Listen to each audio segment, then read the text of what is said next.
Good morning बच्चों। Ray optics में NEET PYQ में 2013 का एक क्वेश्चन है बच्चों। क्वेश्चन कह रहा है two plane mirrors are inclined at angle 70 degree, है ना। दो प्लेन मिरर एक दूसरे से 70 डिग्री के एंगल पे रखे गए हैं। अच्छा, ये दो प्लेन मिरर है बच्चों। अब आगे कह रहा है a ray incident on one mirror at angle theta. एक रे एक मिरर के साथ थीटा एंगल पे इंसिडेंट है। इंसिडेंट एंगल हमेशा नॉर्मल के साथ यहाँ पे मेजर किया जाता है बच्चों, मिरर के साथ, है ना। तो हमारे पास जो इंसिडेंट एंगल है नॉर्मल के साथ थीटा एंगल पे बनाते हुए यहाँ पे इंसिडेंट है एक मिरर के साथ। अब कह रहा है after reflection this ray falls on the second mirror and is reflected from there parallel to first mirror. Question कह रहा है यहाँ इंसिडेंट होके जब ये रिफ्लेक्ट होके जाके जाते हुए रिफ्लेक्ट होके जाते हुए जब सेकेंड मिरर से रिफ्लेक्ट होता है तो फाइनल रिफ्लेक्टेड रे पहले मिरर की क्या हो जाती है, पैरेलल हो जाती है। अब ऐसी स्थिति में आपको क्या निकालना है, तो फाइंड वैल्यू थीटा। भाई जिस एंगल पे इंसिडेंट था फर्स्ट मिरर के साथ वो एंगल निकालना है आपको।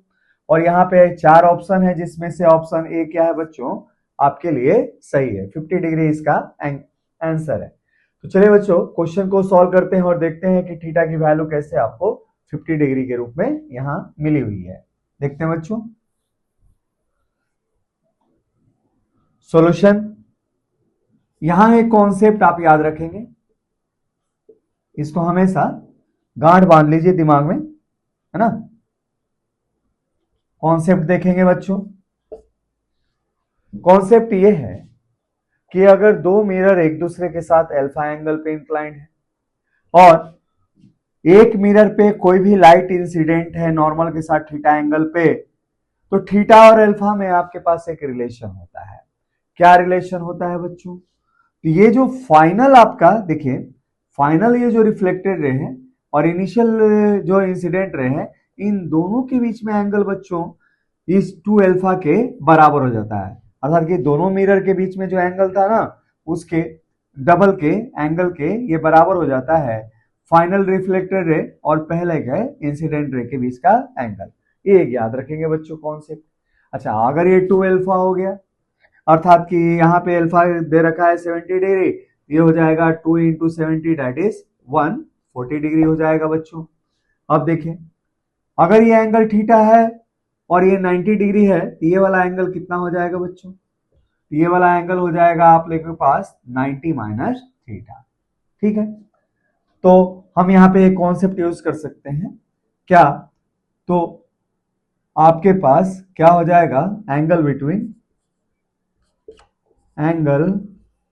बिटवीन इंसिडेंट रे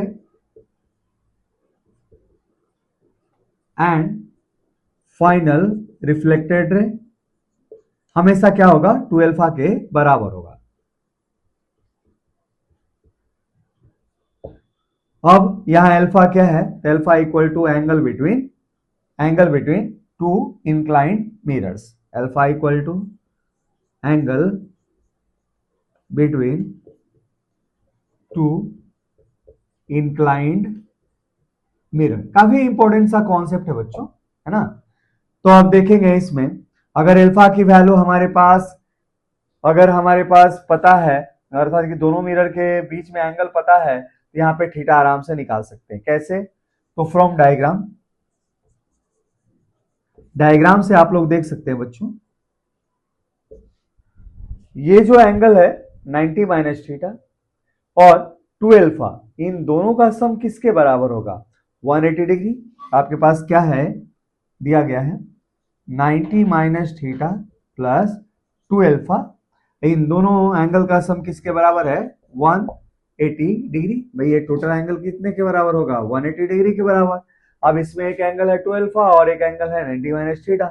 इस चीज को ध्यान में रखते हुए देखते हैं 90 माइनस थीटा, अच्छा 2 अल्फा की वैल्यू 140 है और ये 180 डिग्री है बच्चों।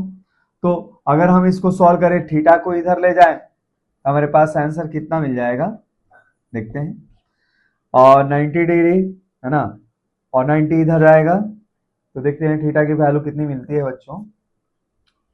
और 90 डिग्री, और 90 डिग्री 140 में से 90 चला जाएगा, है ना, तो थीटा की वैल्यू कितनी आ जाएगी बच्चों, थीटा की वैल्यू आ जाएगी, थीटा इधर गया ना, और